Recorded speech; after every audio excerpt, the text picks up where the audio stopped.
ভাই রে ভাই, আগে ভিডিওটা দেখো, তারপর এদের ফানি কমেন্ট পড়তাছি। কিসের আবার ক্যারিয়ার? তুই ধান কাটবি আর আমি রান্না করব, আর দুপুরে তোর জন্য খাবার নিয়ে আসবো, আর তুই খেয়ে বলবি বাহ বউ আমার অনেক ভালো রান্না করতে পারে, বুঝছিস? ভাই রে ভাই, এইখানে একজন কমেন্ট করছে, ভুল করে তোকে ভিডিওতে পা পড়ে গেছে ভাই, পারলে ক্ষমা করে দিস। এইখানে আরেকজন কমেন্ট করছে, ওয়াও নাইস বিউটিফুল আন্ডারফুল জাইঙ্গা ফুল। ভাই রে ভাই,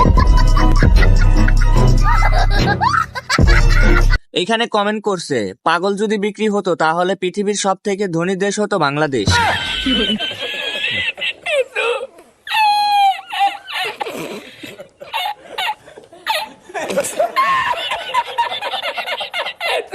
আরেকজন কমেন্ট করছে, দেখো বোন বাচ্চার খাবার ঢেকে রাখো।